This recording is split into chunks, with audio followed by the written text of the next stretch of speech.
तो नमस्कार दोस्तों, स्वागत है आपका अपने अपने YouTube channel Virat Kohli of electrical engineering पे। आज मैं बात करूंगा एनबीसीसी के बारे में। एनबीसीसी की मैंने एक वीडियो बनाई थी कि आपको ये फॉर्म भरना चाहिए, ठीक है। और आप भले ही 10 सीट है लेकिन इसको क्वालिफाई कर सकते हैं, ठीक है। तो एनबीसीसी अभी एक अपॉर्चुनिटी आ रखी है, ठीक है। और एनबीसीसी में आज मैं जो बात करने जा रहा हूँ वो बात करने जा रहा हूँ इसके एग्ज़ाम पैटर्न की और इसके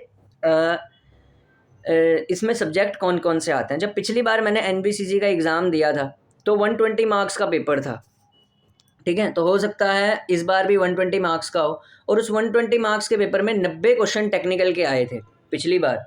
इस बार कितने आते हैं ये नहीं पता, ये चेंज करता रहता है अपना, लेकिन मेरे हिसाब से 90 या 100 के आसपास टेक्निकल आपको मिलेगा। टेक्निकल आपको 100 के आसपास मिलेगा 120 नंबर के पेपर में, या हो सकता है 90 ही मिल जाए। इस एग्ज़ाम की सबसे बड़ी जो कंडीशन थी कि इसमें नेगेटिव मार्किंग नहीं थी। अब दोस्तों, जब नेगेटिव मार्किंग किसी एग्ज़ाम में नहीं ना होती तो उसकी कट ऑफ बहुत हाई जाती है। ये ध्यान रख लेना, इसमें कट ऑफ हाई जाएगी। पर मेरी बात सुनो, अगर तुम्हारा टेक्निकल इसमें मॉडरेट भी है ना और नॉन टेक्निकल दोनों मॉडरेट भी हैं, लेकिन भैयों तुम्हें तुक्के मारने आते हैं तो अपना जो एग्ज़ाम है इसको क्लियर समझो। इसमें नेगेटिव मार्किंग नहीं होती। जिस दिन आएगा ना पेपर उसमें लिखा होगा नो नेगेटिव मार्किंग। तो भैया सीधी सी बात है, एनबीसीसी के लिए रेडी रहो, तुम्हारी नौकरी लग जाएगी इसमें बहुत अच्छी तरह, अगर नौकरी पानी है तो, ठीक है। तो एनबीसीसी, और काम भी इसमें कुछ नहीं है। जो सिलेक्ट हुए ना बच्चे वो बता रहे थे इसमें काम कुछ नहीं है ज़्यादा, क्योंकि सीधी सी बात है, सिविल की कंपनी है। इलेक्ट्रिकल की अगर आपकी नौकरी लगेगी ना सिविल की कंपनी में, अगर आप इलेक्ट्रिकल इंजीनियर हो, आप पे वर्कलोड ज़्यादा नहीं ओपन होना। इससे अच्छा क्या है, आराम से मस्ती से, जब वर्क प्रेशर भी नहीं है, अपना काम कर सकते हो, ठीक है। आगे कुछ पढ़ना होगा तो उसमें भी पढ़ लेना, नहीं तो अपना जीवन व्यतीत कर लेना, ठीक है। तो अब इसमें सब्जेक्ट कौन कौन से आते हैं, तो इसमें सबसे ज़्यादा क्वेश्चन जो होते हैं ना, बेसिक इलेक्ट्रिकल और बेसिक इलेक्ट्रॉनिक्स से बहुत उठाता है क्वेश्चन। बेसिक इलेक्ट्रिकल पढ़नी है आपको, बेसिक इलेक्ट्रॉनिक्स पढ़नी है, ठीक है। और साथ ही साथ में electrical machines, switch gear and protection, और एक दो क्वेश्चन पावर सिस्टम के उठाता है बस। इस 4 सब्जेक्ट के अलावा इसमें कोई क्वेश्चन आपको देखने नहीं मिलेगा। सिंपल पेपर आता है इसका। मशीन पढ़नी है आपको, पावर सिस्टम पढ़नी है आपको, बेसिक इलेक्ट्रिकल, बेसिक इलेक्ट्रॉनिक्स, ये, और थोड़ा सा यूटिलाइजेशन ऑफ इलेक्ट्रिकल एनर्जी और एस्टिमेशन एंड कॉस्टिंग। इसमें कंट्रोल सिस्टम का एक भी क्वेश्चन आपको नहीं मिलेगा। इसमें आपको माइक्रो प्रोसेसर नहीं मिलेगा। मतलब इसका सिलेबस बिल्कुल कॉम्पैक्ट सिलेबस है, बिल्कुल कॉम्पैक्ट है। इसके अंदर एसएससी जेई से भी कॉम्पैक्ट सिलेबस है इसका। आपको 2 काम करके आने हैं, आपको बस अपने कोर सब्जेक्ट पढ़ने। हाँ, electric measurements and measuring instrument से बहुत क्वेश्चन किससे सबसे ज़्यादा आएंगे, सबसे ज़्यादा आएंगे बेसिक इलेक्ट्रिकल से, फिर आएंगे बेसिक इलेक्ट्रॉनिक्स से, उसके बाद आएंगे मेजरमेंट्स एंड इंस्ट्रूमेंटेशन से, उसके बाद थोड़े से क्वेश्चन मशीन से होंगे, थोड़े से क्वेश्चन पावर सिस्टम से, 2-4 क्वेश्चन यूटिलाइजेशन से, और 4-5 क्वेश्चन एस्टिमेशन एंड कॉस्टिंग से।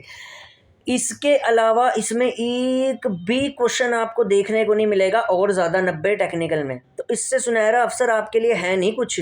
भले ही 10 सीट हैं और साथ में अगर आप तुक्के मारने में इंटेलिजेंट है ना, ये पेपर आपका ही है एनबीसीसी का।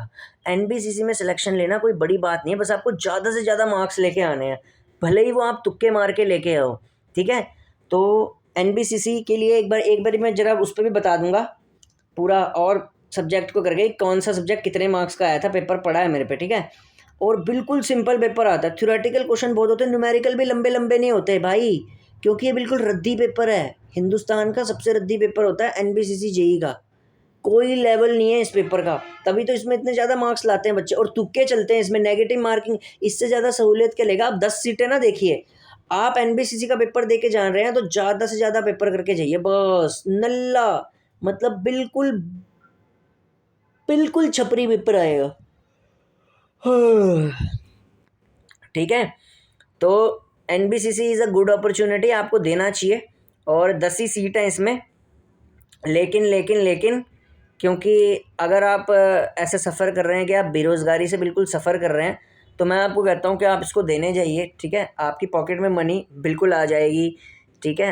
एंड अगर आप इसमें असफल होते हैं तो एएलपी तो है ही आप पे, बैकअप पे दे दो। फीस ही ज़्यादा है ना इसकी, 1000 रुपये की वजह से रहे हो, एक बार ही खर्च कर लो, तुक्का आजमा लो, किस्मत आजमा लो, ठीक है। फिर रेलवे है ही बैकअप पे, ठीक है। आज तो यूपीपीसीएल के लिए भी कोई ज्ञापन देने गया हुआ है, यूपीपीसीएल की वैकेंसी भी आ सकती है। कोई तुम्हारा स्टार यूट्यूबर जो है ना, ज्ञापन देने गया हुआ है यूपीपीसीएल का, देख ही लिया होगा, लखनऊ से ज्ञापन। ठीक है, तो लखनऊ ज्ञापन देने जा रहे हैं वहाँ मास्टर, क्योंकि फेमस मास्टर है ना तुम्हारे जो, तो वो गए हुए हैं। ठीक है, वो ज्ञापन देने गए हुए हैं। ठीक है, तो हो सकता है यूपीपीसीएल जेई में भी वैकेंसी आ जाए। ठीक है, तो हो सकता है यूपीपीसीएल जेई में भी वैकेंसी आ जाए। ठीक है, तो कर लेना तैयारी फिर इसकी एनबीसीसी की भी। ठीक है, तो फीस से आप ज़्यादा मैटर ना करें इसमें, फिर भी अपनी किस्मत आजमाएं। और ये किस्मत का ही पेपर है यार, मैं बहुत एक्सपीरियंस्ड बंदा हूँ इस फील्ड में। अगर आपको टेक्निकल फील्ड में मेरे से कुछ पूछना है ना, किसी यूट्यूबर से जो ज्ञापन देने गया है ना, उसको इतनी नॉलेज नहीं होगी एनबीसीसी की। ठीक है, विशाल यादव जी को तो पता भी चल गया होगा ज्ञापन देने से किसको ट्रोल कर रहा हूँ मैं। जो ज्ञापन देने गया हुआ है यूपीपीसीएल का लखनऊ में, उसको एनबीसीसी की इतनी नॉलेज नहीं होगी कि यानी कि उसका पेपर किस तरीके से टैकल करना है, क्योंकि मैं इसमें 104 नंबर लेके आ रखा हूँ एनबीसीसी में। हालांकि बाहर हो गया था, मेरे को इतना पता था कि कट ऑफ आई जाएगी, लेकिन मैं बता रहा हूँ कि अगर आपको टेक्निकल फील्ड के किसी एग्ज़ाम के बारे में पूछना है तो आपको मेरे से पूछना पड़ेगा। ठीक है, मैंने दे रखा है, और बच्चों को ये वीडियो देख के भी यकीन हो गया होगा इसने दे रखा है, क्योंकि नेगेटिव मार्किंग नहीं होती भाई इसमें, और इसमें तुक्का चलता है। तभी तो एनबीसीसी की कट ऑफ 107 108 जाती है 120 में से। किसी एग्ज़ाम की औकात है कि 120 नंबर का पेपर हो रहा है और उसमें से इतनी हाई कट ऑफ चली जाए? नेगेटिव मार्किंग की वजह से जाती है। निकम्मे बैठते हैं इस पेपर में। एनबीसीसी जेई निकालता ही सबसे निकम्मा लड़का है, क्योंकि सहूलियत है इसमें। ठीक है, अगर आप गिरे हुए भी हैं ना, बिल्कुल टेक्निकल फील्ड में अगर आप गिरे हुए भी हैं, आपकी तैयारी बिल्कुल गिरी हुई है, ठीक है, निकम्मे हैं आप, ठीक है, आपको कुछ भी नहीं आता, अगर आप 1 महीना सीरियसली अपने 5 सब्जेक्टों को पढ़ लोगे ना, और थोड़ा बहुत तुक्का चलाना आता है आपको, इतना शातिर दिमाग है आपका कि तुक्कों की प्रैक्टिस है आपको, क्योंकि नेगेटिव मार्किंग तो है नहीं इसमें, सहूलियत तो है नहीं, तो तुम्हारा सिलेक्शन हो जाएगा। ये एग्ज़ाम ही निकम्मों का है। ठीक है, अगर आप निकम्मे हैं तो आप एनबीसीसी जेई ज़रूर दीजिए, निकालिए उसको। ठीक है, तो आप देने जाइए इसको। ठीक है, धन्यवाद।